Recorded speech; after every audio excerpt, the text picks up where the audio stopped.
Ok, welcome everyone. Merci à toutes et à tous. On va essayer d'avoir cette table ronde avec nos intervenantes et intervenants qui viennent de horizons différents, de disciplines différentes et qui vont parler dans 2 langues, peut-être 3 langues, si je regarde Patrick qui est ici, qui est germanophone. Oui, bien sûr, je vais parler allemand à tout le monde.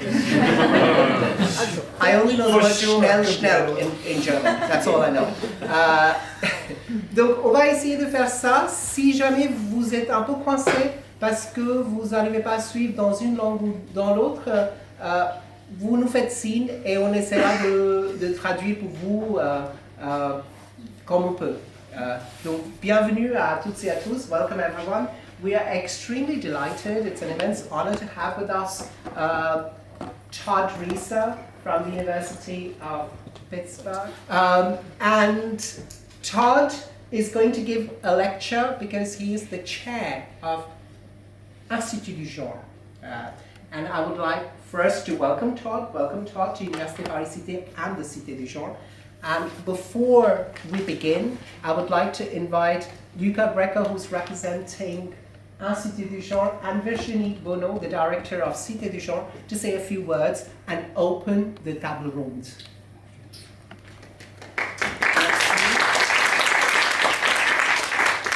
Merci donc à tout le monde. Donc, je suis le directeur adjoint de l'Institut du genre avec Naïma Nefi qui n'est pas là aujourd'hui et Anne-Isabelle François, la directrice de l'Institut, tient à s'excuser, mais aujourd'hui elle ne pouvait pas être là pour une réunion importante au sein de son université. Donc nous sommes vraiment très heureuses, ravis d'accueillir Todd Reeser aujourd'hui, donc qui est le deuxième lauréat après Natasha Borjo-Garcianda de la chaire de l'Institut du genre. Donc l'Institut du genre, quelques mots, il a été fondé donc par la section sciences humaines et sociales en 2012 par le CNRS. Il tient aujourd'hui 37 partenaires institutionnels et ses objectifs, c'est de faire réseau, structurer, soutenir, visibiliser les études de genre dans l'espace francophone et ailleurs. Parmi ces initiatives, il y en a des multiples. Donc, on a donc bien évidemment les prix des thèses et des masters, les aides à la mobilité pour les jeunes chercheurs, un congrès que nous organisons au niveau international. Le dernier, c'était à Toulouse. Et puis, le genre en mouvement, les jeudis du genre, les écoles d'été et les chaires genre. Donc, je tiens aussi à remercier les partenaires qui nous ont accompagnés pour cette chaire, à savoir donc l'Université de Sorbonne Paris-Cité, Sorbonne Paris-Nord et bien évidemment la Cité du genre.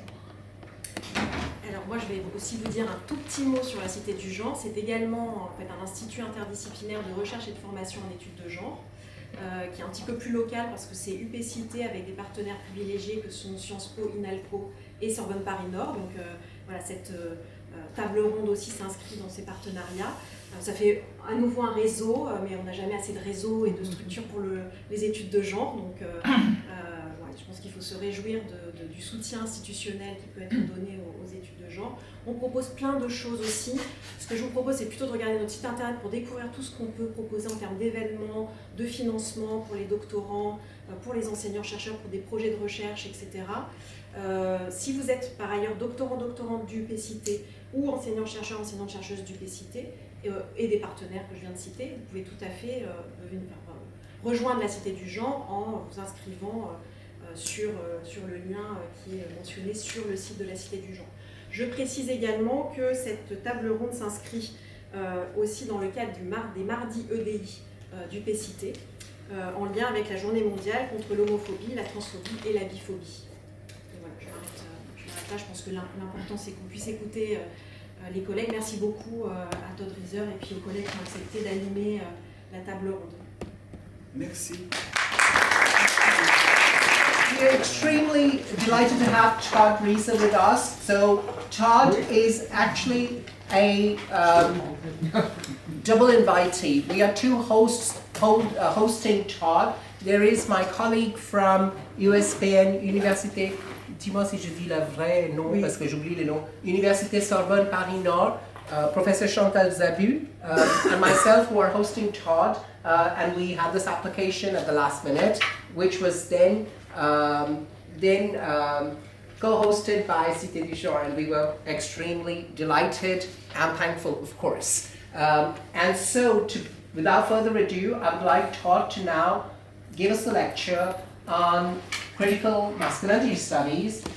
Just so you know, Todd Reeser est professeur de français, et je passe en français, et études de genre, la sexualité et les femmes, et ex-directeur d'études sur le genre, la sexualité et les femmes à l'université de Pittsburgh, aux États-Unis. Ses recherches se situent à l'intersection des études françaises et des études sur le genre, la sexualité, avec une focalisation spécifique sur la politique, l'identité et la culture. Une fois que Todd aura terminé sa présentation, son lecture, on invitera nos deux autres intervenantes et intervenants de prendre la parole et on prendra vos questions à la fin. Comme ça, bonne séance et merci beaucoup. Merci. Todd, over to you. Thank you. Thank you. Sandy, would you prefer me to do the nomination? She's brilliant. Troisième tour. Ladon is brilliant. Thank you, Ladon. Tant pis. Okay. So I'm going to be talking about masculinity studies and its relation to affect. Just hold tight if you don't know what that word means.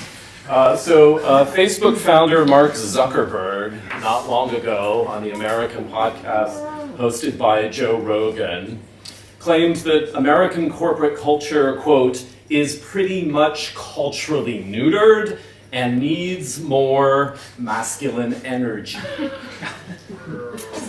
Yeah, Zuckerberg appreciates being with his guy friends, as he says, so that they can beat each other a bit, unquote. New York Times columnist Janelle Bowie, in his Take series on YouTube, comments critically on Zuckerberg's interview, noting the lack of women in the tech world, as well as Zuckerberg's own corporal masculinization. For Bowie, this energy pertains to the masculinity of someone unburdened by responsibility or obligation or duty, his words, or, quote, the masculinity of the adult man-child. Bowie says, too, that it's not fully clear what Zuckerberg means here. For me, Zuckerberg's call for more masculine energy is not only a call for men to act or to be a certain way, but also a call for more affect, so masculine affect that can and should circulate among male bodies. It's also, in my view, an implicit call for an affect that can and should be gendered masculine, circulate between men, circulate in masculine ways, as fuel for normative masculinity and as fuel for neoliberalism. So I have written elsewhere about masculinity, the masculinity of affect, pertaining to the ways in which the circulations of energies themselves could be coded as virile. So I'm citing myself here. One element of studying effective masculinity is to consider how effective representation operates as masculinity. Indeed, the two of the prime philosophers of affect, who happen to be French, Deleuze and Guattari, refer to affect in terms suggesting its intensity and its violence. Affect is the active discharge of emotion, the counterattack. Affects are projectiles, just like weapons. Weapons are affects, and affects weapons. So I want to take up here today the topic of masculinity and affect in 21st century Western cultural representation. My presentation here today relies on affect studies and affect theory, which is a very popular approach in the United States. I teach it and talk about it with students all the time. I agree with my colleague Jonathan Allen, who sees a problem with focusing so much on morphologies or categories or typologies of masculinity in critical studies of men and masculinity. We talk about caring masculinity, we talk about the metrosexual, we talk about these types of masculinities. Allen has a problem with that. He thinks that doing that, and only that, erases forms of effective relational thinking, and that as scholar teachers, we need to think affectively as well as morphologically. So just a quick note, it would take me a long time to talk about the difference between affect and emotion, so I'm just going to say a few words, and if this is something you haven't worked on, this is going to be too short. If this is something you have worked on, this is going to be too long. So basically an affect is defined in affect studies as something visceral. It's this thing that happens in your body. You have a movement in your body that's intense, outside of the self, and it's not linguistic or discursive. An emotion, on the other hand, is a retroactive justification. So something goes on in your body, and then you say, I am scared. As soon as you say an emotion, I feel sad, I feel happy, I feel afraid, you are retroactively justifying that thing that is going on in your body. So emotions capture, I'm using the language of Brian Massamy in his awesome book, Parables for the Virtual, and they stabilize affect using language or using discourse. As a little boy, I grew up in the American Midwest, and so I learned that if I say I am happy, I am sad, I am scared, I was told by my mom and my dad and the context in which I live what those emotions were. I learned those emotions. The affects, I did not learn. Those are all pre-linguistic. I'm interested in emotions. There's a lot of work on masculinity emotions, sociology of emotions, but I personally am more interested in affect, the moments when things happen in male bodies that don't have a language attached to them. They're not part of discourse. I can talk more about that later.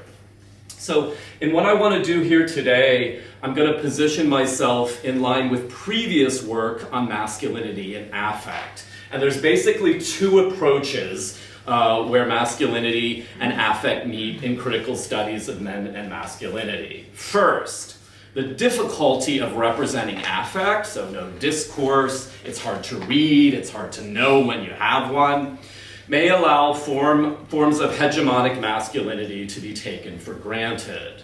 The non-discursive, the bodily nature, can in fact justify forms of hegemony. So for instance, rage or visceral anger in right-wing men's rights group. And as you probably know, in my country, there's a lot of this going on right now.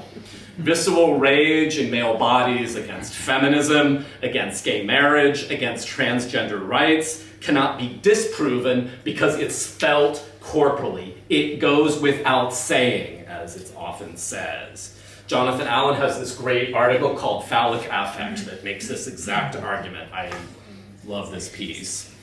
So affect then can function as part of hegemony itself.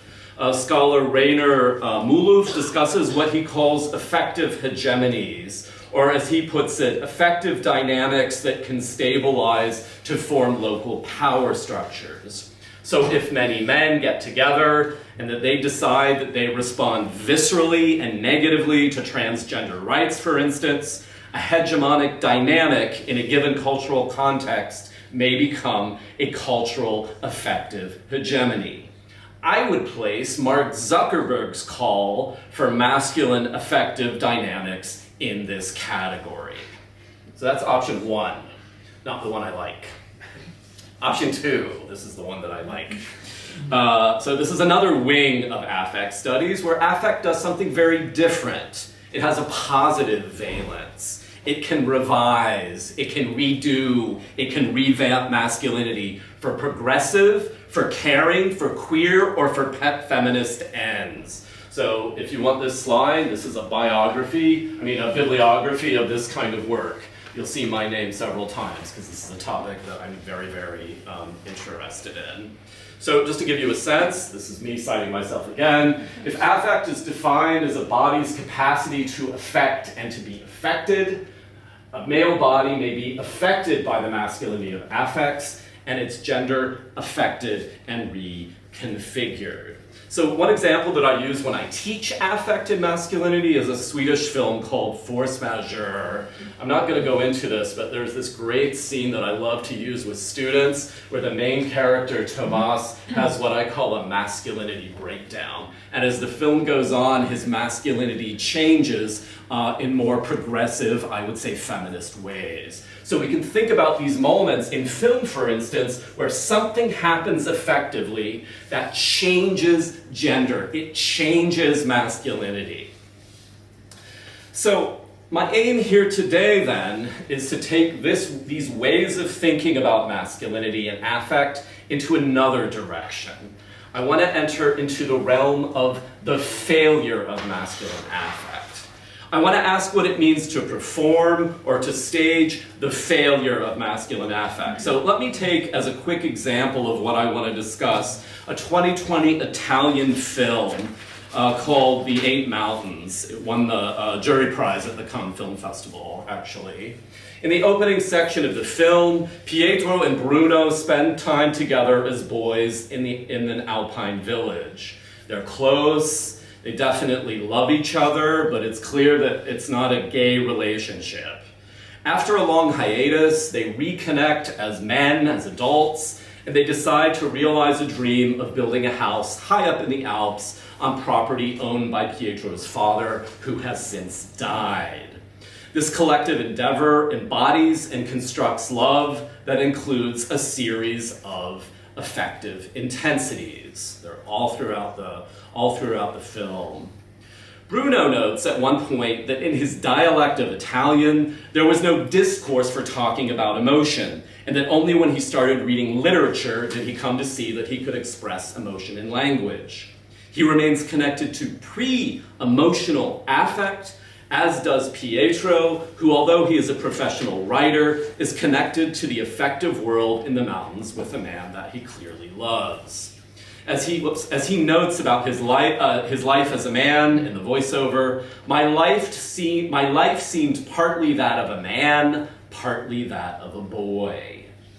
Yet ultimately in the film, the men cannot have the same relation that they had as boys. The possibility of an effective relation with another man cannot exist in the world of discourse. Bruno dies under the snow in the mountains. So for me, this movie, The Eight Mountains, narrates a story that is about the failure of masculine affect, calling the viewer's attention to the way that capitalism and other hegemonic constructs refuse to allow this form of affect to exist. So I want to agree here with Mark Zuckerberg that the masculinity of affect is failing us. I agree with that, but I disagree that that failure is a negative thing. What interests me is not the masculinity of affect itself or the need for more masculine energy, but rather the ways in which affect's failures are represented and what those failures mean. In a way, I want to consider what Jack Halberstam, in his awesome book, Classic and Queer Theory, The Queer Art of Failure, what Halberstam calls the queer art of failure, but with respect to masculine affect specifically. Like Halberstam, I rely on art's potential to perform how affects fail, or even to theorize about gender. For Halberstam, failure is, quote, an art of unbecoming. The cultural representations that interest me recount the artistic unbecoming of masculinity, or ways in which masculinity is unbecoming, how it's undone. In my view, the narration of failure in the mid-21st century is important for allowing normative and hegemonic masculinity to unbecome and to transform into something coded as more progressive, more positive, less hegemonic. With its failures on screen, The Eight Mountains, for instance, opens up new ways to be a male subject for the viewer. So in taking this approach, I assume that affect functions alongside discourse as a purveyor, a carrier of masculinity. So of course we know from Foucault's take on discourse and power knowledge that discourses think they know masculinity and they tell subjects what it is. Discourse is one element of an apparatus of masculinity, among others, right? Foucault has this famous long list.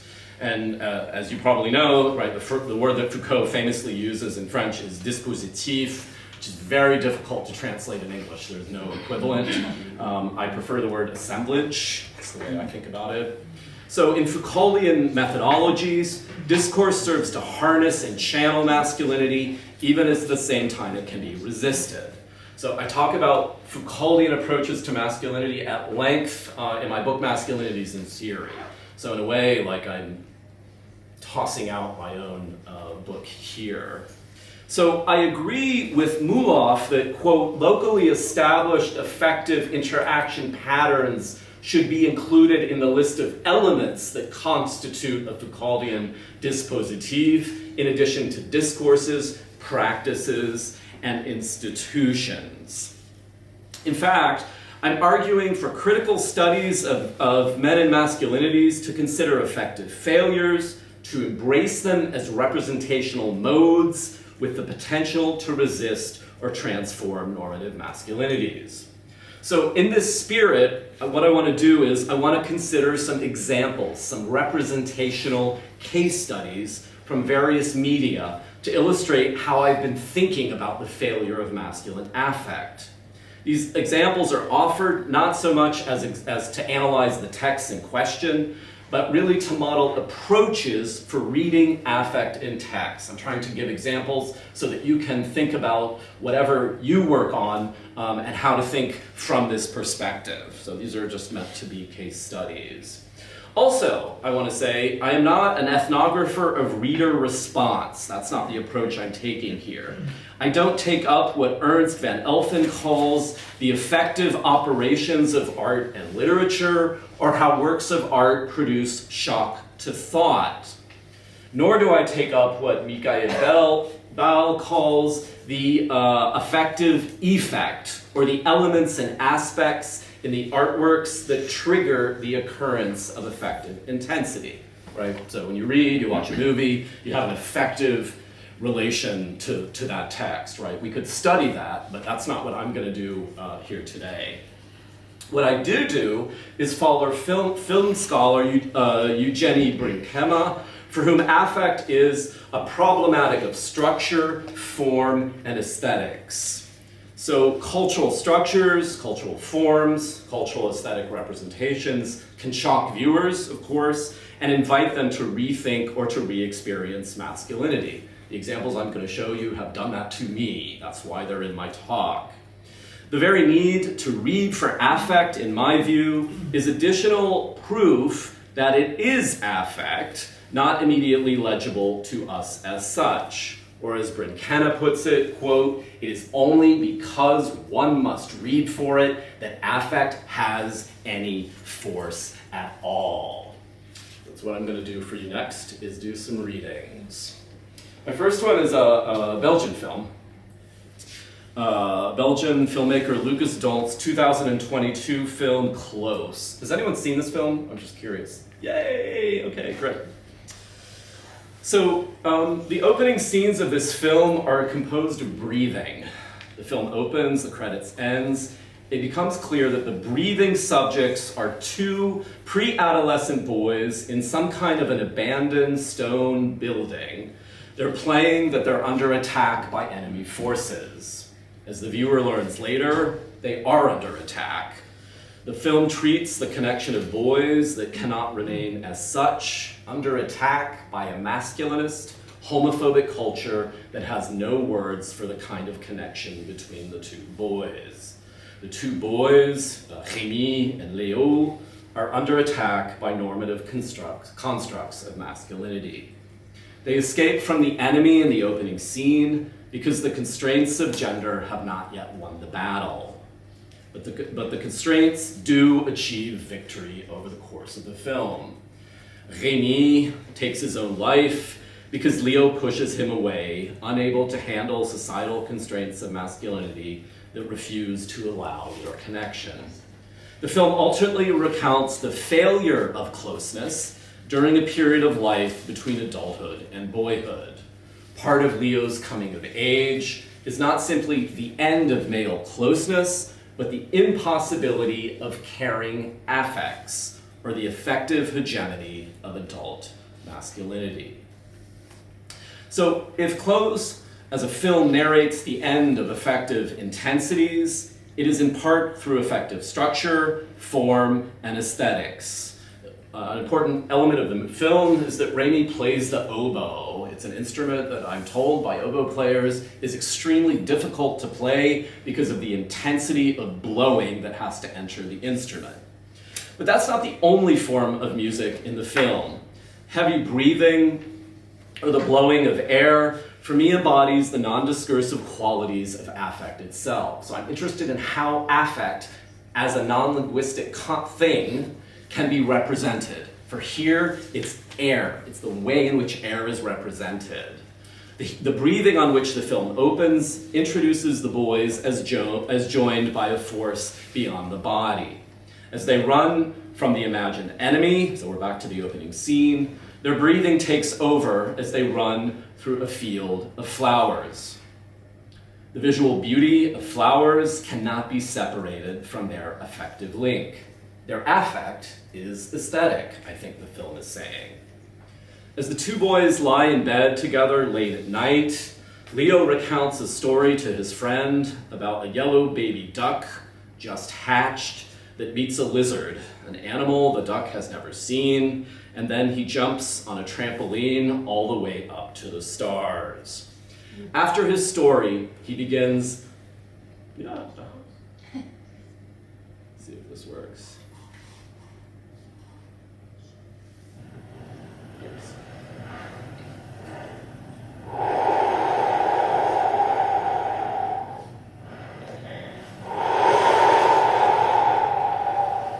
So he tells his story, and then he blows air to his friend, much like Raimi blows into his oboe, and much like affect transmits from body to body.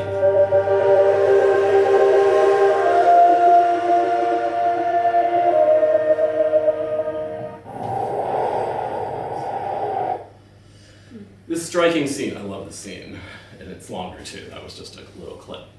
This scene contrasts with the final scene of the film as Leo makes his way, alone without Rémi, through the same field of flowers in the opening scene.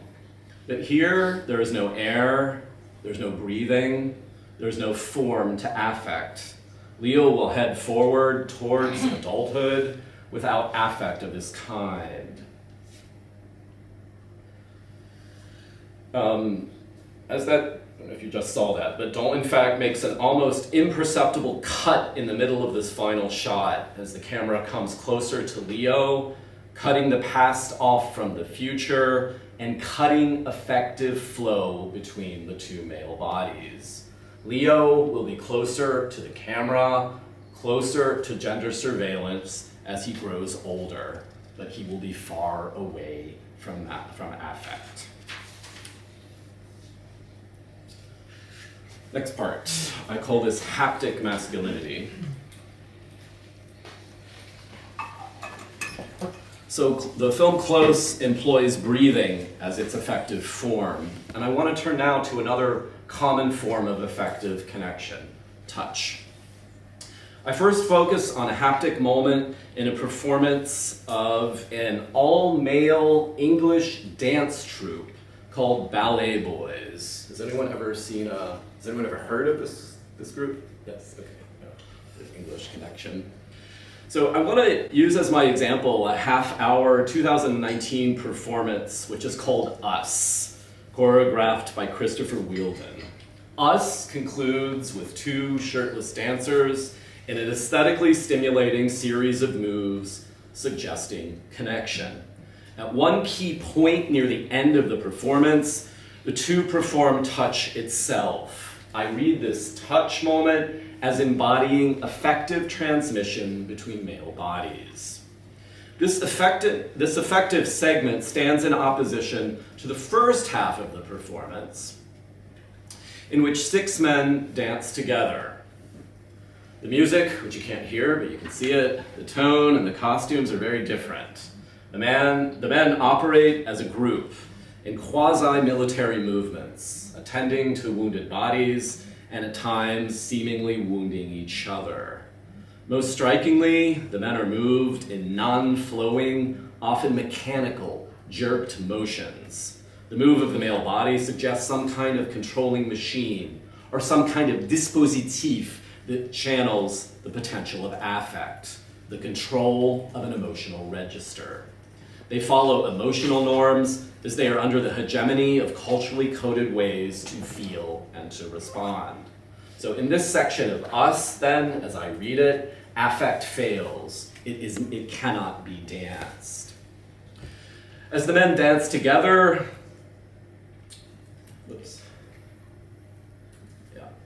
As the men dance together, the 2 dancers who will perform later try to touch, but their touch is broken.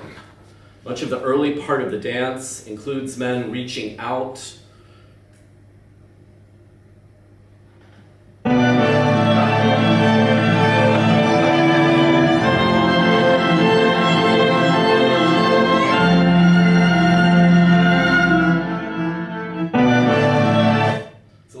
failures of touch. Finally, in the last part of the performance, the 2 men enter into a dance where the 2 bodies are defined only relationally. At times, they dance together. At times, they dance together like twins in synchronicity, but other times not, as they are connected and not connected at the same time. There's no masculine subjectivity per se, only forms of relationality. Only us. They are 2 male bodies dancing as bodies at the same time as they signal male-male relationality. As their dance nears its conclusion, the two perform touch.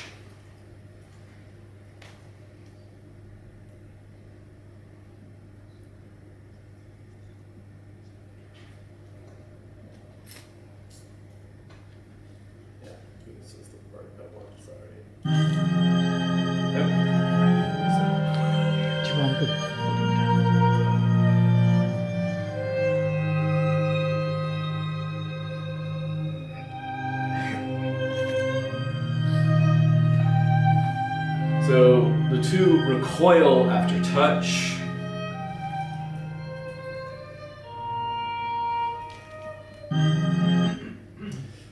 Screenshot. So they recoil. So for me, though, this conveys something different from simple failed touch. To be able to touch is kind of like the explosion of a grenade. It's almost like there's an explosion.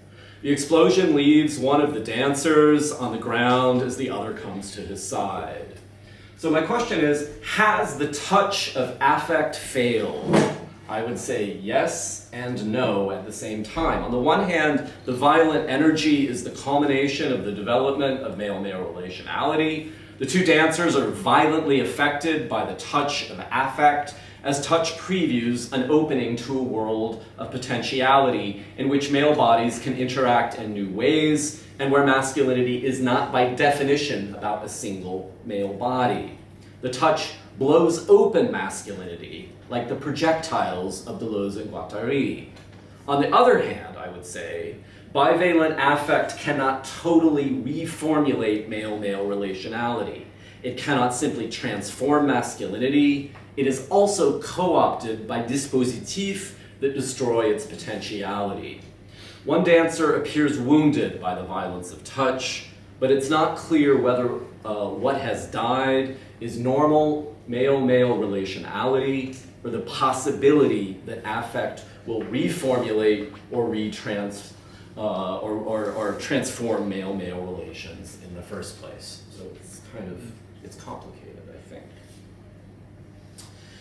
What happens when touch signifies affect not with respect to 2 bodies, but with respect to male homosociality, a group of bodies? how can the partial failure of touch be thought more homosociality? This is the question that is asked in the 2018 French film by Lelouch titled Sink or Swim. Has anyone seen this one? More of you, yes. In French it's called Le Gondin. A group of 40-something working-class men, many of them depressed and emotionally disconnected, compete in the European Championships as an all-male synchronized swimming team. Not surprisingly, these men who are down on their luck offer the best performance and they win the championship.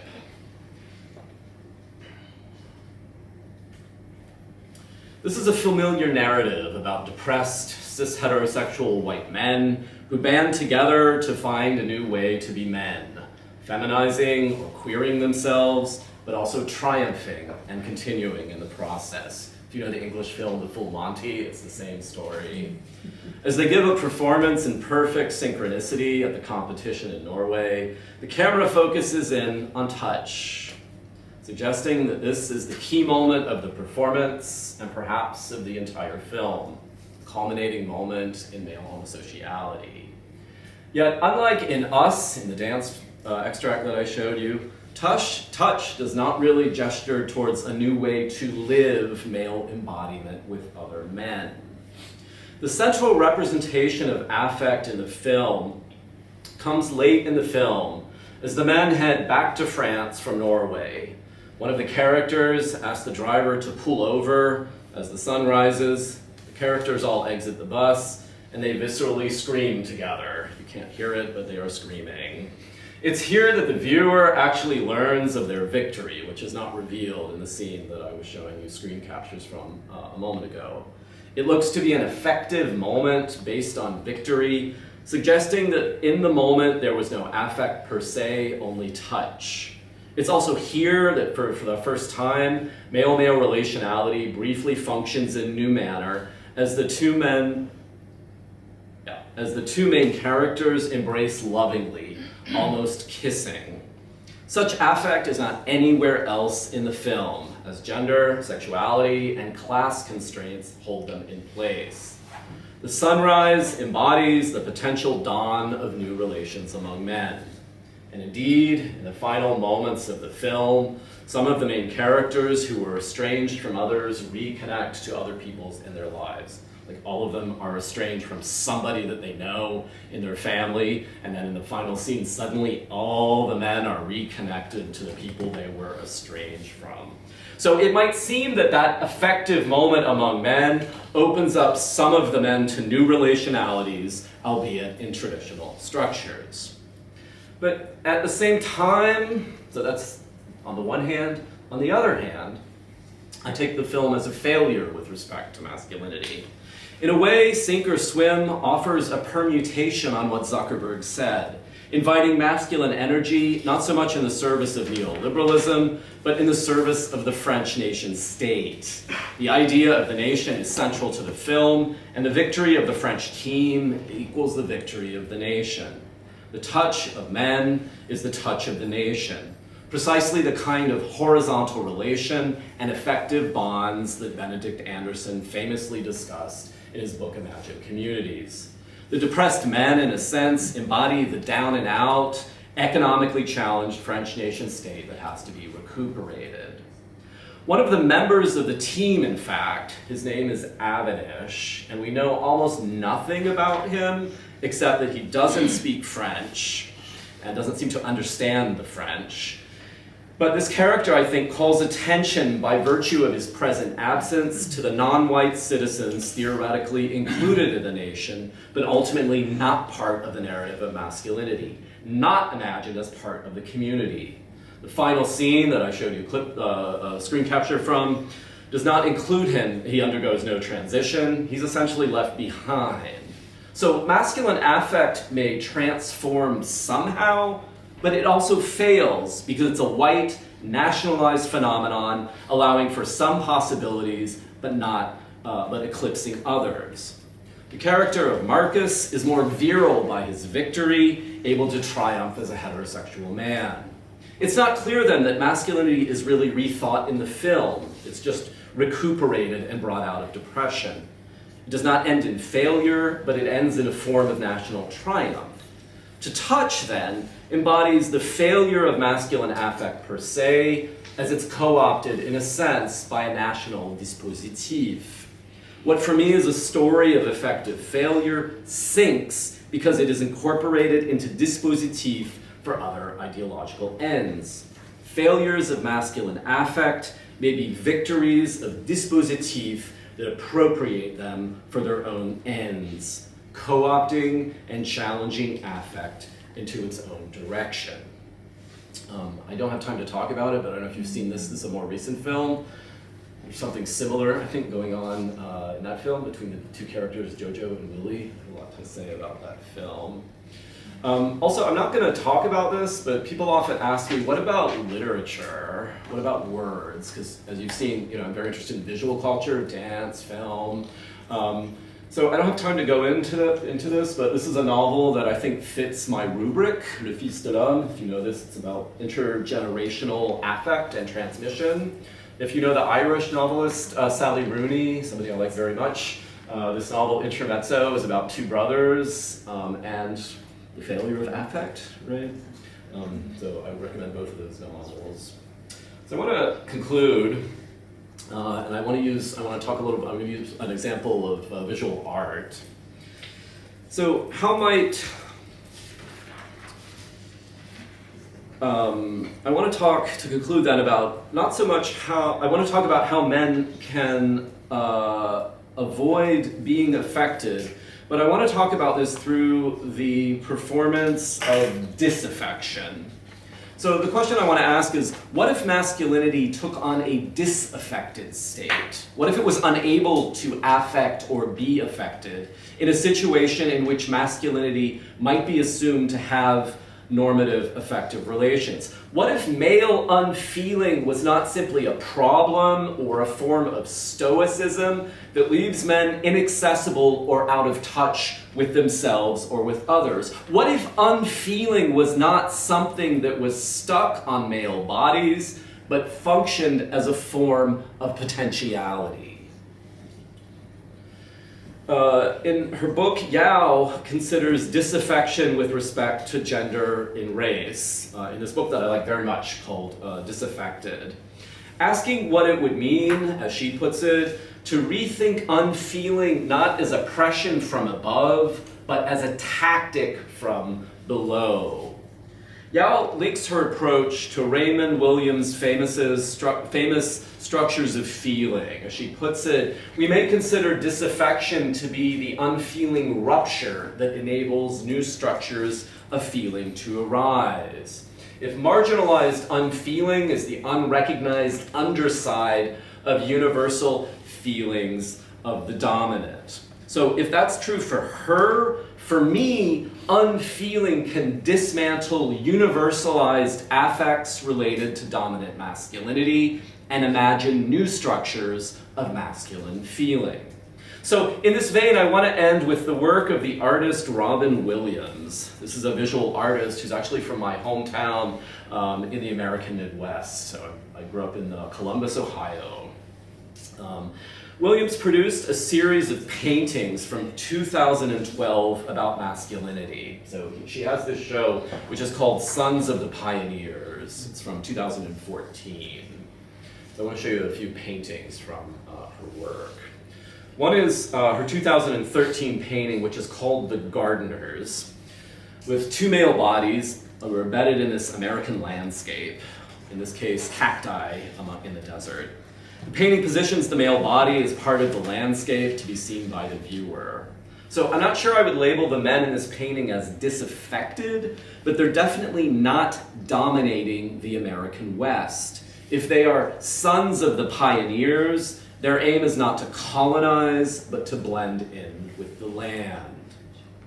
In a similar vein, Williams' 2013 painting, which is called Gold Panner, positions a white man panning for gold, probably during the American gold rush, but without interest, and I would say without effective investment in gold or by extension in extraction, or even in capitalism. The painting reimagines what might have happened if men had not been so effectively connected to rushing for gold or to extracting America's natural resources in the 19th century. The painting also reimagines recent reimaginings of the American gold rush.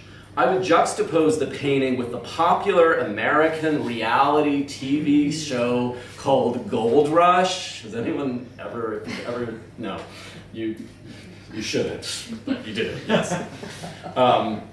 So this is a series in which men reenact the gold rush in order to recast down and out masculinity. It's a similar story to Sink or Swim.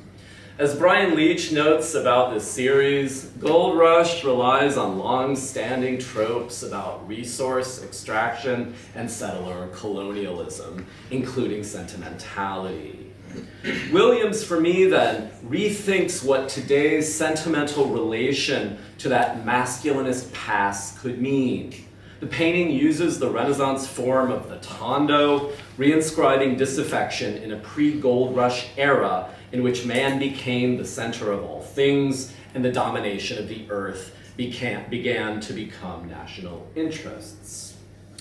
But the painting that really interests me here, this is my last example, is this is from 2014. It's a painting called Cave Painting. So it's not really clear what these men, many of them naked, are doing at this entrance to the cave. What is clear is that they are disaffected in some way, not part of a homosocial group of men trying to extract resources from the earth, and there's no Zuckerberg-style masculine energy around, extracting, say, coal or minerals from the cave. But also, the men are disaffected from each other. There's no homosocial attempt to dominate nature, indigenous people, or the American West. In fact, in the background, there's a man holding hands with a boy, a kid, maybe his son, suggesting maybe an effective link to a future generation that might view the land, extraction, and masculinity in a different way. So for me then, to conclude, Williams is painting back to Zuckerberg, her painting resisting a masculinist, capitalist dispositif, suggesting that masculine energy is not what we need, turning a blind eye to capitalist, nature-dominating affects. If the series, Sons of the Pioneers, according to the museum catalog, quote, challenges the notion of manifest destiny, right? The American obsession to take over the land from the Atlantic to the Pacific. Williams here asks, what if men were and remained disaffected from that destiny? And what if masculine energy had been and could be today invested otherwise? She inscribes that effective failure in the past so that comments today, like Zuckerberg's, can be imagined as having never come to be in the present. She imagines that the genealogy giving way to Zuckerberg's idea itself could have failed in the first place. William imagines what the other artists that I have evoked here today imagine about our cultural moment, that effective failure could have always been one of our ways forward. Thank you.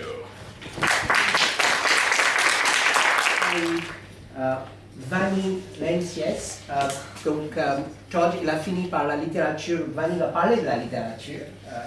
Donc Vanni est agrégée d'anglais et doctorante contractuelle à l'université de Strasbourg et elle se spécialise en poésie élisabéthaine sous la direction de Lada Miesch, ici présente, et Rémi Vuillemin, qui est à l'université de Strasbourg.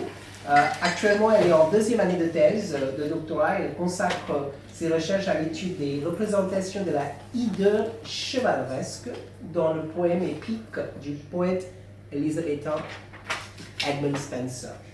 Merci beaucoup, Vani. Thank you so much. I think your talk is going to be in English. Yes, it's going to be, and I'm going to try to slow down. Yeah, so that I might go Madame over a has bit, time to 15 minutes. translate. Thank you so much.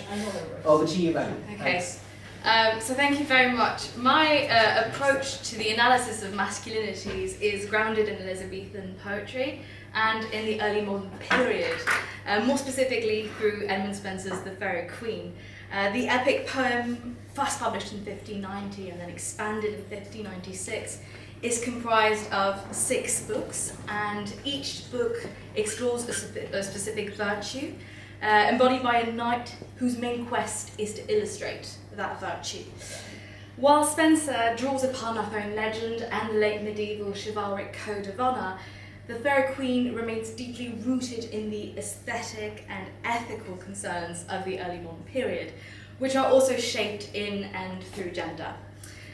Now, what's interesting is that Spenser's work is above all educational. It's addressed to an aristocratic readership, and in the dedicatory letter that he addressed to Sir Walter Raleigh in 1589, Spenser emphasised that the poem's aim is to instruct its readers. I quote, "The general end, therefore, of all the book is to fashion a gentleman or noble person in virtuous and gentle discipline." Now, what Spenserian criticism drew from this much-cited statement is the poem's didactic ambition and its promotion of virtue, a term which in its etymology is already connected to the idea of manhood, ver being the Latin word for man. Now, as Robin Headlam Wells observes, for the Renaissance, the heroic ideal is essentially masculine, as are the qualities it evokes: courage, physical strength, prowess in battle, manly honour, defiance of fortune. And as English Renaissance writers understand the term, virtus signifies an ideal of manhood that derives partly from classical epic, partly from medieval chivalry, partly from Protestant ideals of virtue, and partly from Italian realpolitik. Now, Spenser's prefatory discourse tends to privilege a male readership, despite the poem's dedication to Elizabeth I, as suggested by his use of the term gentleman, and his tendency to frame literary pleasure as a predominantly male experience, appealing to the most part of men. So the idea, therefore, is not just to address and delight a predominantly male readership, but to seek to shape and fashion it by presenting it with didactic examples of chivalric masculinities forged through heroic deeds. Now, I'm quite interested in the verb to forge, which you know is the act of heating metal until it is soft enough to be beaten into different shapes before the hardening of that said metal. And so this process speaks to an early modern anxiety about masculine softness that Spenser seeks to reform, what recent scholarship has termed défaillance et assouplissement du masculin. And so in the poem itself, the construction of the masculine ideal also passes quite literally through the forging of the armour and through the construction of the chivalric body. And the poem repeatedly tests and displays masculinity through armours. And knights who fail to understand this, who attempt to dissociate the chivalric body from its arms, represent themselves a form of masculine failure. For example, the knight Pyrocles, he misreads Sir Guyon, the virtuous knight of temperance, because he's convinced that the man is unworthy of his arms. When he assumes that Guyon violated the chivalric code by attacking an elderly person, he declares, "Thereby thine arms seem strong, but manhood frail." Braggadocio, a deliberately comic parody of knighthood, also makes the same error. When he's stung by the reproach that he carries no sword, he insists that manhood cannot be measured by the sword or mail, even as the poem later on exposes his lack of arms as a sign of his failed masculinity. And in both cases, the character's attempts to dissociate manhood from armour mark them as faulty embodiments of chivalric masculinity. And in moments of masculine failure, Spenser's male characters sometimes resort to impersonation. They enact a counterfeit masculinity, that gives way to another meaning of the verb to forge, that of fraudulent imitation. And such is the case with braggadocio, who I said vainly seeks and fails to pass as a knight, and also with the evil magician Archimago, who goes so far as to assume the very identity of Book 1's virtuous knight, Red Cross, patron saint of England, St. George, and champion of the virtue of holiness. And so in Book 1, the old magician Archimago tries to mislead and corrupt the Red Cross knight by taking on his likeness and by separating him from his beloved Una. This episode stages a striking contrast between the virtuous knight and his false double. Though both appear clad in an identical armour, their identities diverge along two meanings of masculine forging. On the one hand, we have Red Cross's armour that signals a process of testing and moral formation, akin to the metal tempered through labour, which he must go through to embody holiness, the virtue of Book 1. And on the other hand, we have Archimago's shining armour that is forged, a forged appearance of chivalric virtue. Now allow me to demonstrate this. The description of the armour, the dented armour worn by the virtuous Red Cross knight opens the poem's very first lines. I quote, "A gentle knight was pricking on the plain, clad in mighty arms and silver shield, where in all dints of deep wounds did remain the cruel marks of many a bloody field, yet arms till that time did he never wield." The battered armour is the symbol of a metaphorical hump that adorns the deformed chivalric body. This is what I call a chivalric ugliness that becomes visible when set against other virtuous knights in the poem. For example, Prince Arthur, whose armour dazzles with an almost supernatural splendour. Here, Red Cross's armour is dented, it's worn, yet the knight himself at this stage is explicitly said to be inexperienced. The damage cannot therefore be read as evidence of battlefield prowess. Now, Spencerian criticism has largely resolved this paradox by arguing that Red Cross must merely grow into his armour, a reading that the poem's biblical framework confirms, because the legend of holiness draws its inspiration in part from Paul's epistle to the Ephesians. I quote, "Put on the whole armour of God, that ye may be able to stand against the wiles of the devil." So the marks on Red Cross's armour are not wounds of combat, but signs of spiritual suffering, the armour of a body that bears from the beginning the cost of holiness. And in medieval tradition, a knight is above all a spiritual body, whose equipment gives tangible expression to his identity and integrity. And Geoffrey Jerome Cohen uses the phrase armour of an alienating identity to describe the dissociation between the presumed chivalric virtue conferred by the divine armour and the human impulses that lead to sin. Now, Red Cross's divine armour confers him a virtue that he has not yet earned, which produces a separation between the chivalric self that the armour projects and the fallen human body beneath it. And it is precisely this gap that becomes legible when Archimago disguises himself in the same armour, revealing in his failure to sustain the illusion the virtue he lacks to wear it. Now, what's interesting is that initially the deception succeeds, right? Una mistakes Archimago for Red Cross. Spencer writes, "By his like-seeming shield, her knight by name she weened it was." And so the illusion is perfect, the armour identical, and the description confirms it. As you may see the two descriptions side by side. But the illusion does not hold under careful scrutiny. Two important differences separate the two figures. The first of which is both effective and ethical, for Archimago's actions are driven by fear and a deficiency of courage. His coward breast and craven crest can be understood in the light of Aristotle's definition of courage, Andrea, literally manliness or manly spirit, a notion that Spencer appears to draw upon in shaping his treatment of masculine virtue, a mean between cowardice and recklessness, and I invite you to read Todd's Moderating Masculinities on that.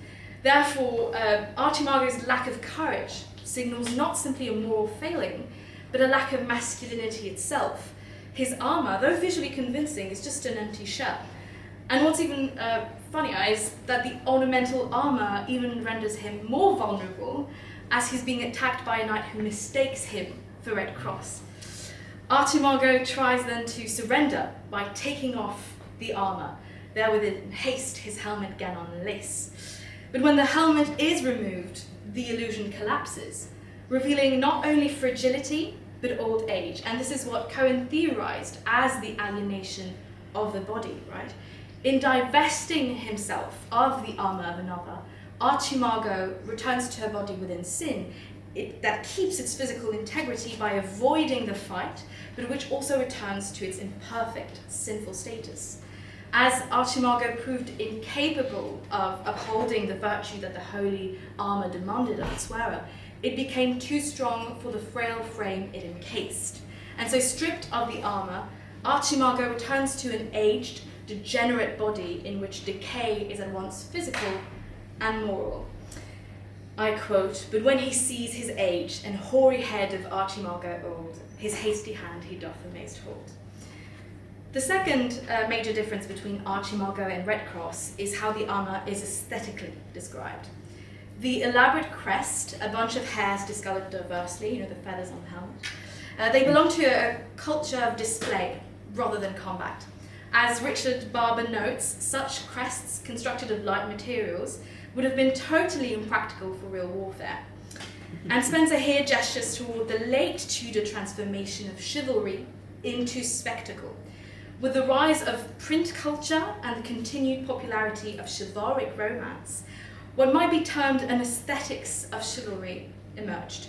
Less a continuation of military practice than a reconfiguration of its ideals through literature, tournaments, pageantry, and scholars such as Michael Leslie have emphasized Spencer's ambition to reform and construct a masculinity that draws on the medieval chivalric ideal of martial virtue, but that it's still fit for tournaments and jousting, and that is the sort of difference between Red Cross and Archimago. This raises another paradox. If Archimago's armour is useless in combat, and if that armour is ostensibly identical to Red Cross's, why is Red Cross himself not perceived as equally deficient? Well, the answer lies partly in Spencer's poetics of description, because Archimago's armour is explicitly described as being embossed. Now, an embossed armour, the technique, are steel plates hammered from the reverse to create raised decorative motifs, often gilded.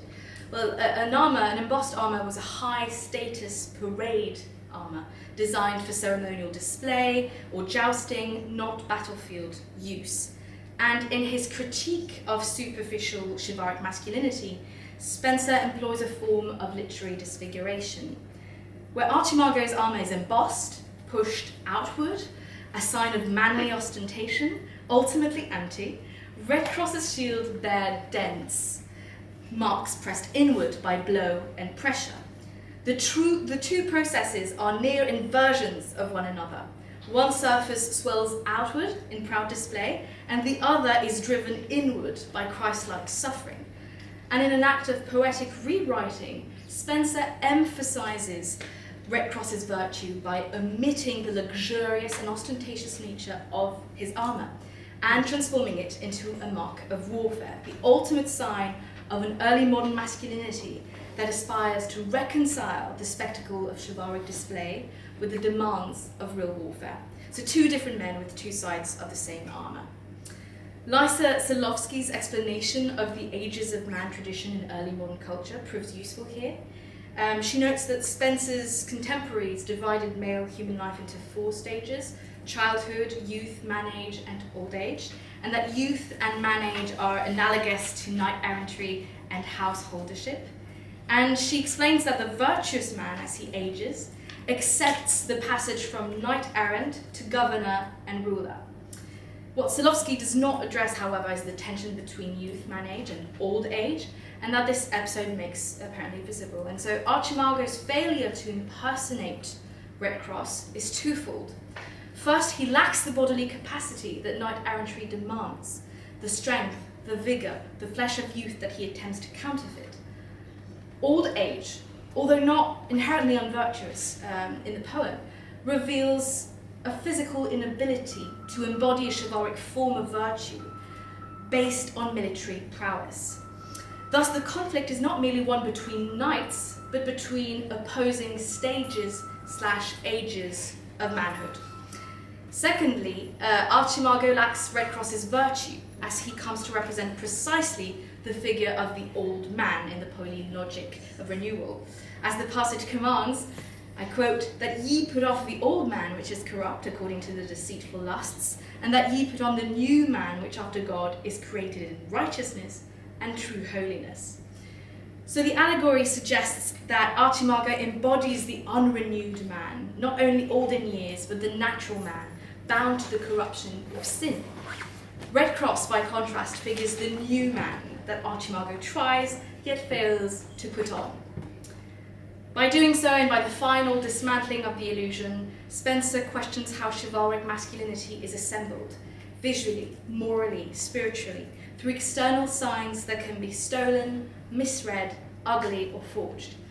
What is at stake, then, is not only the socially constructed nature of masculinity, but also its self-fashioned dimension, the active physical and spiritual labour through which the subject strives toward virtue. Red Cross embodies this process throughout the book by proving his worth, a trajectory that culminates in his final battle against the dragon. And by contrast, Archimago merely imitates this process of self-fashioning without undertaking the virtuous labour it requires. So crucially, this tension is materialised in the armour itself, which becomes the visible site where true knighthood and its simulacrum collide, allowing Spencer to oppose an ideal masculinity in the making to a hollow, deceptive imitation. Thank you very much.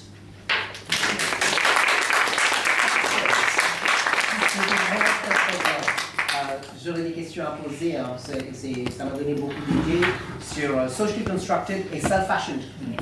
Tu vas avoir une question là-dessus. Yeah. Thank you so much, Vanny. Donc, on va... Todd, would you now like to come in the middle? On va maintenant commencer avec quelques questions. Je vais essayer de poser quelques questions à nos intervenantes et intervenants. Intervenants et intervenantes. Et donc, je voudrais commencer à vous présenter aussi notre collègue Patrick Farge, qui va peut-être prendre la parole maintenant avec la première question que je vais poser pour ouvrir la table ronde, si Patrick veut bien. Patrick Farge a été formé en études germaniques, histoire et sciences sociales à Paris, Berlin, Toronto et Berkeley, donc je pense qu'il connaît les codes masculins de toutes les quatre villes, je pense. Depuis 2017, il est professeur d'histoire de l'Allemagne et du genre ici à l'Université Paris-Cité. Il dirige le UMR 8264 Échelle et ses recherches portent sur la socio-histoire des post-migrations, migration post-migration, l'histoire du genre et des masculinités au pluriel et l'histoire du judaïsme allemand. Il est membre des comités de rédaction de Genre et Histoire, Genre, Sexualité et Société. Il a publié Le muscle et l'esprit, Masculinité germano-juive dans la post-migration en 2020 et Marcher au pas et trébucher, masculinité allemande à l'épreuve du nazisme et de la guerre avec Elisa Mailander en 2023. Merci Patrick de nous avoir rejoints. Donc ma première question que je voudrais poser, donc j'avais préparé la question aussi en anglais et en français, donc vous m'excuserez si je passe d'une langue à l'autre. Donc the first question that I wanted to ask was to Patrick, une question clé que j'aimerais, c'est comment et pourquoi toi tu t'es intéressé aux études critiques sur les hommes et les masculinités. Et la même question après, Todd pourra répondre aussi. Todd, the question would be, how did you begin research? The sort of trajectory of your own research in terms of masculinity and critical masculinist studies, and why do you think it was that significant? So we'll let Patrick answer, and then you can take on from there. Merci Patrick, à toi. Ben d'abord, merci beaucoup. Oui, merci beaucoup à Sandeep, à la Cité du Genre, à l'Institut du Genre, à tout le monde, à Todd, à Vanny, merci. Ça c'est la première chose. La deuxième chose, c'est que j'ai tout de suite un point de convergence entre vous deux, ce qui est quand même très très intéressant et ce qui rejoint aussi mes propres intérêts de recherche, c'est la manière dont la masculinité est liée à l'idée du corps armure On le voit chez Zuckerberg qui se remasculinise par le corps qui est une armure, qu'on voit très bien à la dans le Fairy Queen, et qui est en fait un trope beaucoup plus longitudinal dans la longue durée.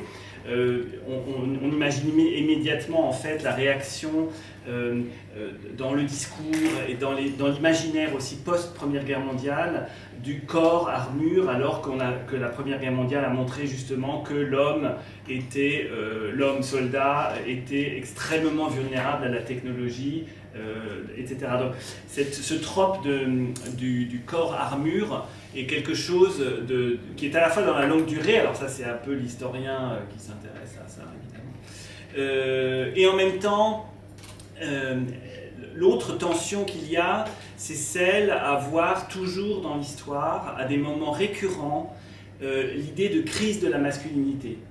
Et ça, on l'a vu très clairement dans ton intervention, Todd. Et donc ça, je pense que ça interroge aussi beaucoup d'historiens sur la reconfiguration narrative que cela veut dire, en fait. La crise de la masculinité et l'idée de critical masculinity studies, c'est aussi cette idée de critique et crise sont évidemment étymologiquement très proches et viennent de l'idée que l'on doit interroger ces moments de crise. Et ce que montrent en fait les Critical Masculinity Studies, et ce qui est particulièrement intéressant, ce qui nous réunit aujourd'hui, c'est que ces moments de crise sont en fait des narratèmes.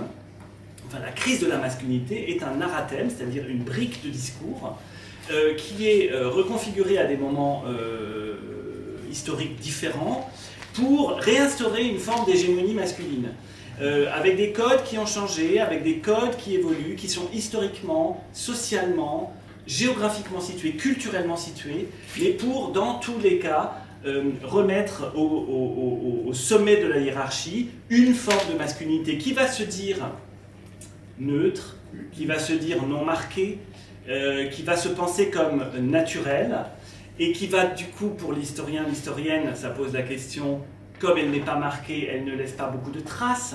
Donc en fait, cette histoire de masculinité a longtemps été, pour les historiens et historiennes, invisible, parce que invisible dans les sources. Bon, le genre non plus est rarement visible dans les sources.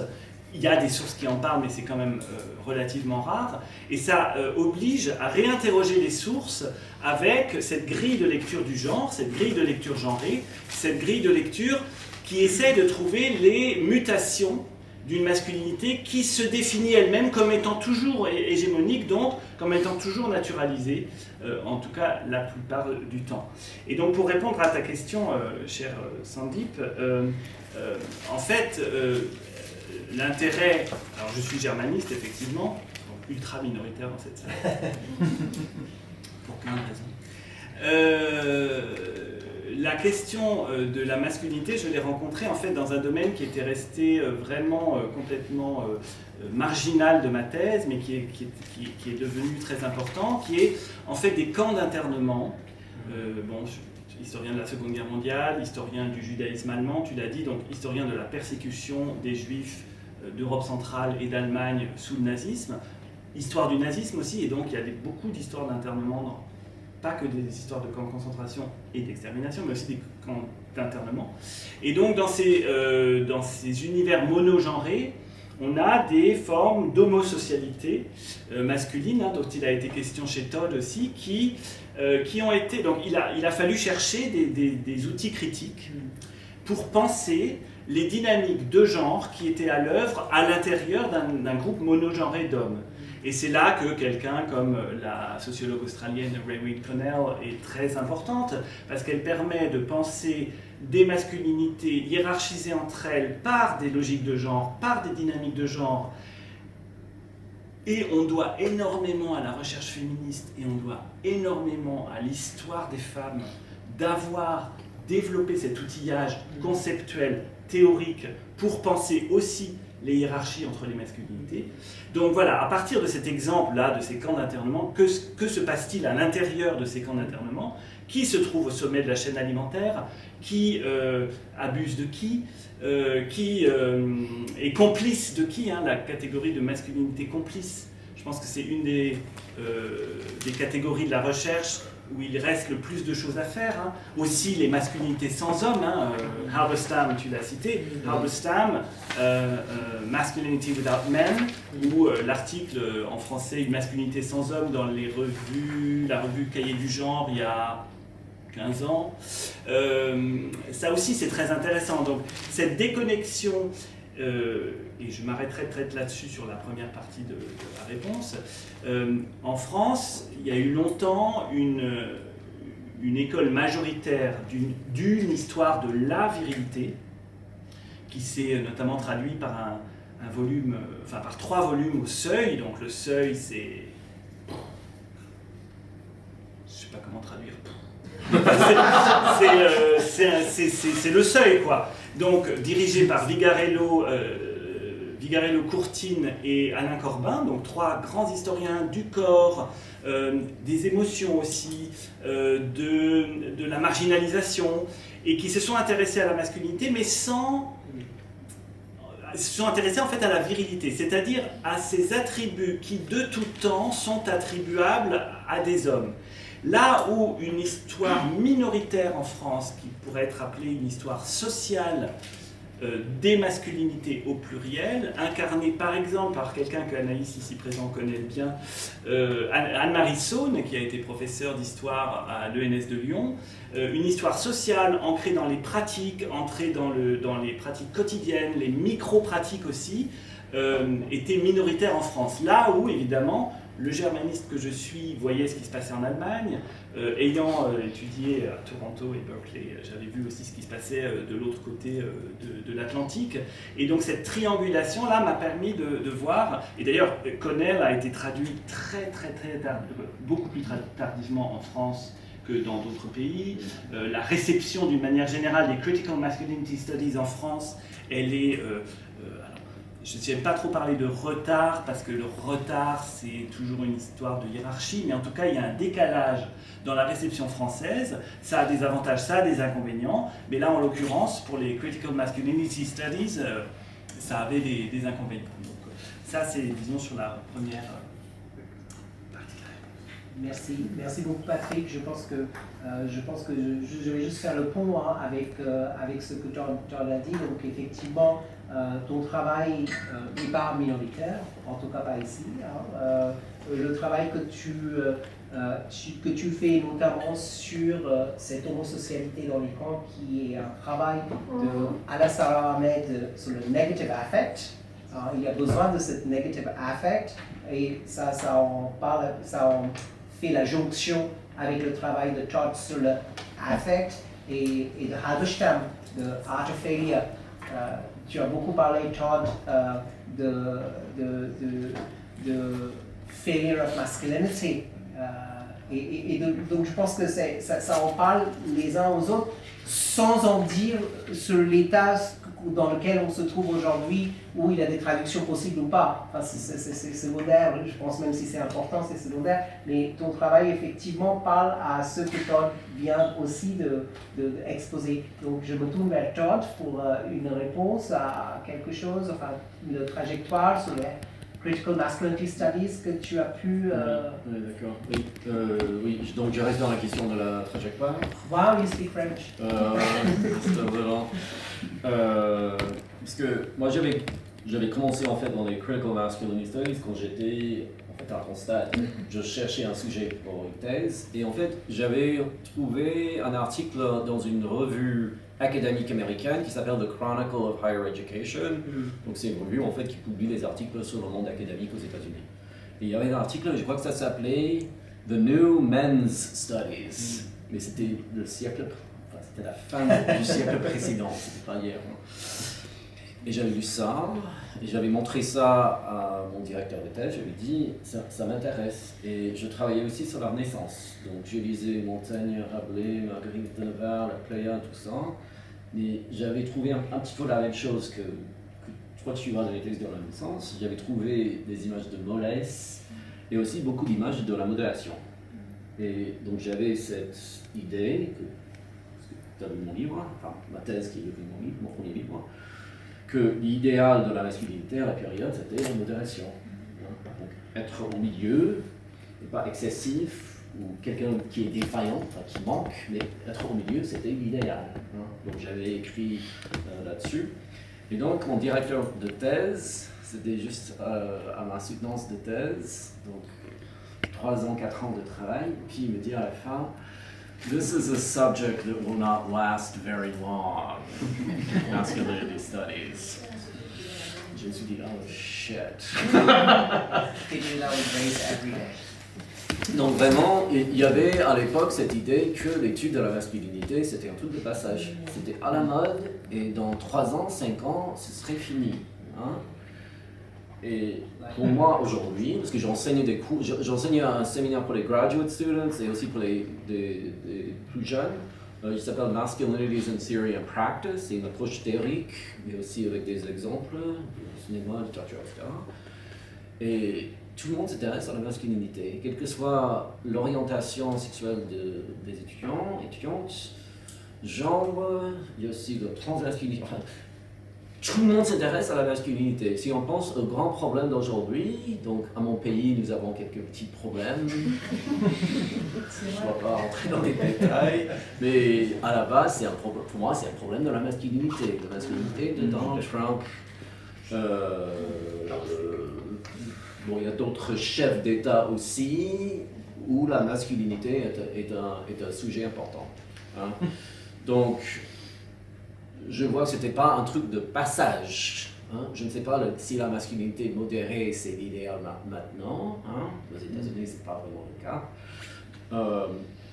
Et donc, c'était là où j'ai commencé en fait. Mais pour moi, à l'époque, c'était men's studies. Donc, cette idée de critical studies of men and masculinity, on n'avait pas vraiment ce langage, cette approche, cette idée en tête. Hein. Et puis, par la suite, j'ai commencé à enseigner, j'ai eu un poste. Et je voyais en fait, parce que je viens des humanités, et j'ai vu aussi que, l'histoire c'est un peu... Chez nous, c'est pas toujours dans les humanités, mais bon, ça dépend de la fac. Et en fait, on avait un problème, parce qu'en enseignant Critical Studies of Men and Masculinity, j'enseignais systématiquement la sociologie, qui est un peu la grande discipline pour Masculinity Studies, un petit peu, donc Connell, tu as fait référence à Raymond Connell, qui est sociologue. Hein. Donc tous les grands textes, c'était des textes dans la sociologie, et je me suis dit, bon, étant donné que je travaille sur la littérature, cinéma, etc., je voulais quand même des approches qui étaient basées dans les approches théoriques que j'aime bien. Donc Foucault, Derrida, tout ça, hein, ce que je lisais quand je faisais mon PhD. Et donc, je me suis dit, donc j'ai téléphoné un jour à une presse, j'ai dit, je cherche un livre en fait pour mes étudiants et étudiantes, pour un cours qui s'appelle Masculinities in Theory and Practice. Est-ce que vous avez un livre comme ça? Et puis, donc la acquisitions editor, donc la rédactrice en chef, elle me dit, no, but would you like to write one? Donc, est-ce que ça vous dirait de l'écrire? Je dis, ah non. Et puis, je suis rentré dans la salle de classe, j'ai commencé à enseigner, etc. Et puis, au bout de 3 à 4 semaines, je me suis dit, en fait, il faut que j'écrive ce livre. Ce livre a besoin d'être écrit. Donc, j'ai rappelé cette femme en disant, I would like to write a book and I want to call it Masculinities in Theory. Et donc, j'ai travaillé. Et j'avais donc un dialogue avec l'enseignement, donc j'enseignais, on avait des séminaires de 3 heures. J'enseignais par exemple Foucault, qui dit très peu sur la masculinité, enfin, volume 2 de l'histoire de la sexualité un petit peu, mais en général il dit très peu. Mais en fait, il y a les outils, on l'avait vu, dans la pensée de Foucault en fait, qui s'appliquent pour moi très bien aux études de la masculinité. Donc j'enseignais 3 heures dans la salle de classe. Je rentrais dans mon bureau après, systématiquement, et j'écrivais. Voilà. Et donc j'avais écrit Masculinities in Theory comme ça. C'était basé en fait sur l'enseignement, sur la pédagogie, mais aussi sur un manque d'outils en fait qui pourraient s'utiliser pour. Donc ça c'est un peu la deuxième période. En fait. Et troisième période, c'est la période dans laquelle je suis maintenant.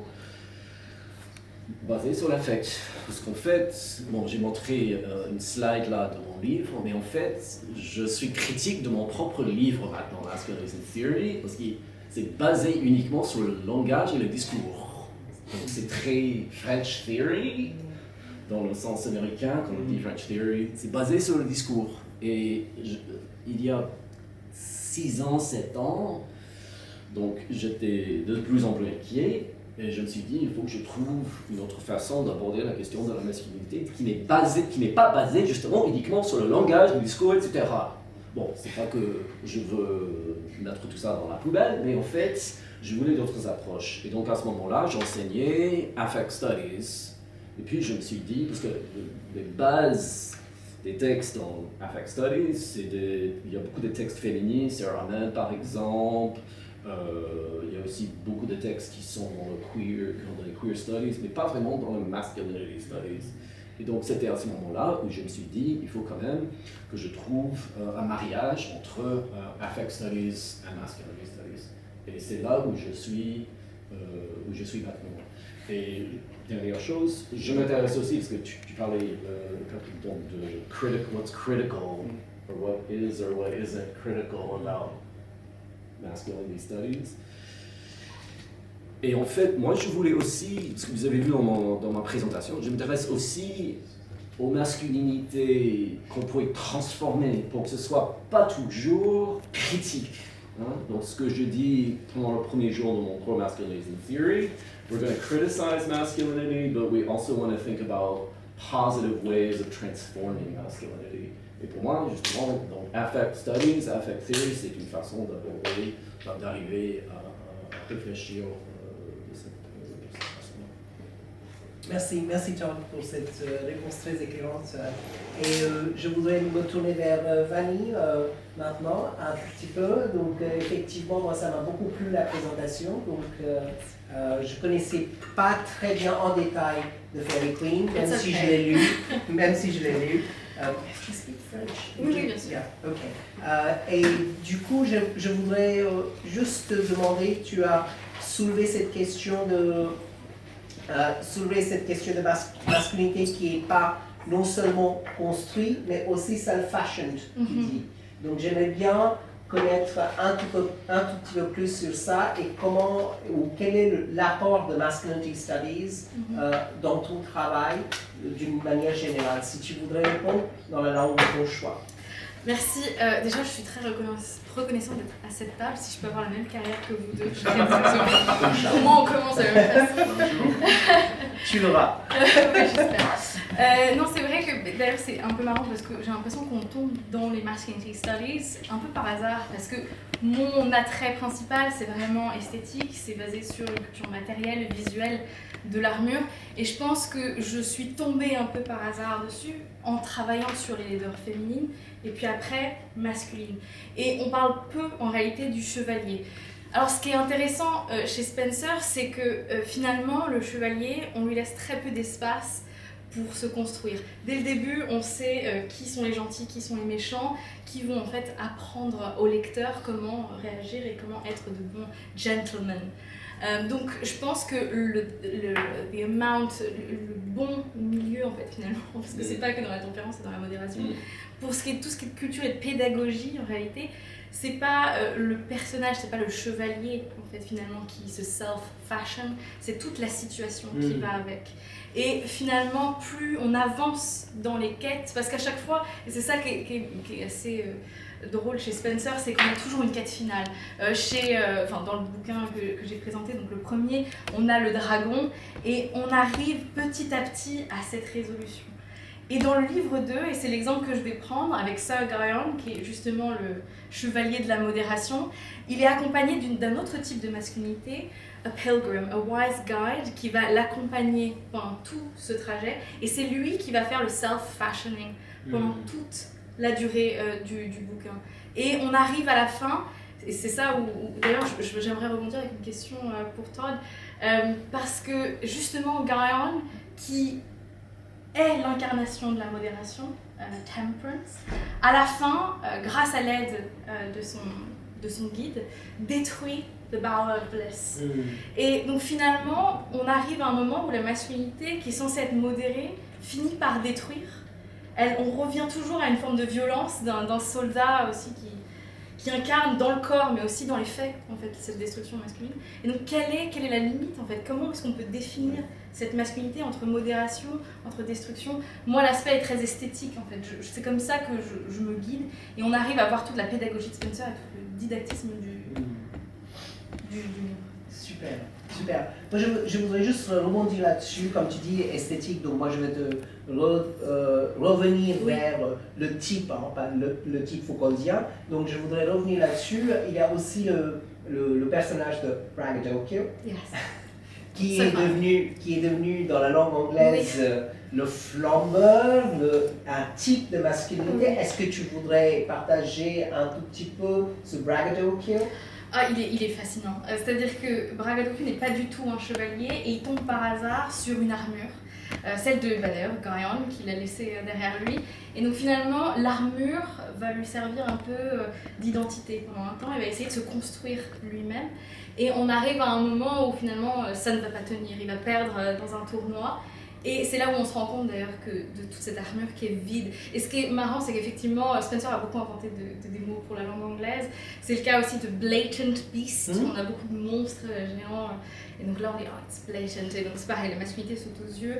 Et aussi quand elle est faible, quand elle rate.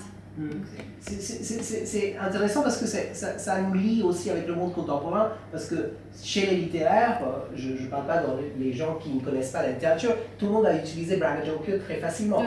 Et on sait d'où ça vient, en fait, cette masculinité un peu, je ne sais pas définir en français, mais cette masculinité un peu, un garçon qui va plaire aux femmes et qui est aussi un peu clown finalement. Oui, c'est ça. Donc merci beaucoup de cette réponse. Donc, et vous deux, gentlemen, si je peux, si vous voulez rebondir sur ces sujets, sur l'apport des études critiques sur les masculinités dans vos travaux, avant qu'on demande au public des questions, si elles ont des questions. Oui, si je peux commencer, parce que tu as dit, Todd, à la fin qu'il s'agissait aussi dans tes enseignements de changer les masculinités dans un sens positif. Et c'est intéressant parce que c'était, en fait, c'était le programme d'origine des premières men's studies, mais qui ont ensuite été complètement changées et qui ont viré masculiniste alors que le mot n'était pas encore utilisé. Mais c'était un moment féministe qui visait à modifier les hiérarchies, les pouvoirs par la discussion, par l'échange d'affects, enfin plutôt d'émotions d'ailleurs, puisque c'était la parole, et tu as fait la distinction tout à l'heure entre émotion et affect sur ce plan-là. Voilà, mais bon, et dans les grands défis, disons, qui resteraient à faire dans ce... bon, c'est d'une part de repérer cette non-absence des masculinités partout, puisque la plupart des sources sur lesquelles nous travaillons ont été produites par des hommes avec une intention sans doute d'être lues par d'autres hommes ou vues par d'autres hommes. Donc cette non-absence, c'est-à-dire c'est là mais c'est pas là, c'est là mais c'est jamais thématisé en tant que tel, ça reste un défi très important à relever. Je pense qu'aussi faire des approches intégrées du genre, ça reste très difficile, c'est-à-dire qu'il y a eu un moment histoire des femmes, ou études féminines, il y a un moment là de masculinity studies ou d'histoire des masculinités. Écrire une histoire relationnelle, ça restera difficile, une histoire intersectionnelle, c'est pas facile non plus, c'est-à-dire de faire jouer à la fois, d'essayer de voir dans l'histoire comment des personnes, hommes, ou en tout cas vues comme telles, sont soumises à des rapports de race et de classe, en même temps qu'à des rapports de genre. C'est pas facile à déceler dans les sources, donc ça reste un défi. Et puis l'autre, peut-être le plus gros des défis, et ça nous vient peut-être des études queer qui sont très importantes, qui sont en fait au cœur aussi des réflexions théoriques sur les masculinités, hein, c'est que history is messy, et que quelqu'un qui est dans une position à un moment donné, dans une configuration sociale donnée, dans un moment biographique de sa vie, par lequel nous arrivons à le saisir, peut être le moment d'après, dans une position très différente et produire autre chose. Et cette longitudinalité-là des trajectoires de vie dans l'histoire, c'est difficile. Je terminerai juste par la chose que je m'intéresse maintenant avec ma collègue de Sciences Po, Elissa Mailänder, à des hommes gays dans la Wehrmacht sur le front de l'Est, à partir d'archives interstitielles que l'on trouve au musée LGBT de Berlin, qui n'a pas été constituée comme une archive de guerre. C'est une archive du mouvement LGBT allemand. Et on y trouve des traces de perpétrateurs de violences gays dans la Wehrmacht, alors que quelques années auparavant, ils ont pu éventuellement être emprisonnés au titre de l'article 175 du Code pénal allemand qui criminalisait les relations de même sexe masculines. Donc cette ambivalence, cette messiness of history, c'est quelque chose, je pense, qui est un défi, pas uniquement pour l'histoire des masculinités, mais pour l'histoire sociale en général, et pour l'histoire du quotidien, qui reste à relever. Point. Je sais pas. Cette question du retard, peut-être, dont tu as déjà parlé, parce qu'en tant que quelqu'un qui travaille un peu entre l'Amérique et la France, enfin, je pense à ce qui me frappe dans les deux contextes. Donc, je crois que j'ai une chose qui m'a touché, je ne suis pas French, mais l'idée de l'universalisme en France, je crois que ça doit jouer un rôle dans les études de la masculinité, comme dans les études féministes, dans les études queer, enfin tout ce qui est basé sur l'idée de l'identité. Je suis d'accord avec ce que tu dis aussi sur l'obsession de la virilité dans les études critiques. Donc c'est lié, c'est un aspect de la masculinité, mais c'est pas, il n'y a pas que ça. Et aussi la question de traduction, là, parce que le texte de Cran, je crois que ça a été traduit, mais très simple, il y a 3-4 ans. Oui, un tout petit peu plus, mais oui, dans une équipe, Florian Boros. Oui, donc c'est un texte qui a existé aux États-Unis, dans le monde anglophone, dès le début, c'est un peu ce qui a déclenché le champ lecture en quelque sorte, donc ce qui a donné des sens. Donc pourquoi la France n'a pas cette même trajectoire, cette même histoire? C'est parce que vous avez donc, le grand texte en fait qui manque en quelque sorte. Je pense au livre aussi de Yves Sedgwick, On Homosociality Between Men. Est-ce que ça a été traduit? Ça n'a pas été traduit. Ça n'a jamais été traduit. Je pense que Butler, déjà, qui a été traduit très tardivement, les gens ne sont pas d'accord sur la traduction. Donc, en plus, il y a des choses comme ça. Et Anzalua a été traduit l'année dernière. Oui, donc il y a ce décalage énorme entre l'apparition en anglais et le... Je ne sais pas. Je ne suis pas francophone de base, donc je n'ai rien à dire. Moi j'ai ajouté aussi, il y a deux choses en fait aux États-Unis qui n'existent pas énormément dans les études en français, que moi je lis. Racialized masculinities, je pense notamment aux black masculinities aux États-Unis, qui est toute une catégorie de l'étude des masculinités. Je vais à des conférences sur la masculinité, il y a toujours pas mal de gens qui sont là pour présenter sur black masculinity. Donc c'est un aspect très important des études de la masculinité aux États-Unis. Et puis aussi maintenant la transmasculinité. Pour moi c'est the thing that's giving lots of energy to masculinity studies, et comment la transmasculinité peut servir en quelque sorte de modèle pour la masculinité normative, comme une espèce, donc quand je pense en termes qui vont dans un sens positif, il y a ça aussi, que la transmasculinité peut servir comme une autre façon d'être un homme qui n'est pas la même chose que la masculinité. Je pense qu'aux études, dans les études en France, notamment pour tout ce qui est black masculinities et trans masculinity, effectivement, je ne parlerai pas de retard, mais effectivement, il y a un petit souci. Mais pour ce qui est trans masculinity, on a des travaux de Joao Gabriel maintenant, qui est français, mais qui s'est exilé aux États-Unis vu qu'on ne trouvait rien pour Joao Gabriel ici, mais qui a des travaux extrêmement importants. Joao travaille avec Todd Reeser et des travaux très intéressants qui parlent misandrie et qui dit qu'il n'y a pas de misandrie qui existe, mais de transmisandrie qui existe. Et là, il pose les questions comme il faut, c'est-à-dire que la question de penser le genre en tant qu'homme-femme, c'est là où il y a le problème. Et je pense qu'on revient sur la question coloniale de comment homme-femme a été divisé et tout ça, et été robot, etc. Et on n'en sort pas de ce framework, ce cadre sedgwickien, qui était vraiment pour nous le XXe siècle, pas le XXIe siècle. Donc je pense qu'en France, il y a des travaux, mais c'est très très marginalisé et il faut vraiment aller les chercher. Et les personnes qui font ces travaux ont dû s'exiler aux États-Unis et maintenant peut-être réexiler en France, parce qu'aux États-Unis aussi il y a ce backlash qui est arrivé. Mais sur ça, je veux bien ouvrir la salle, si vous voulez.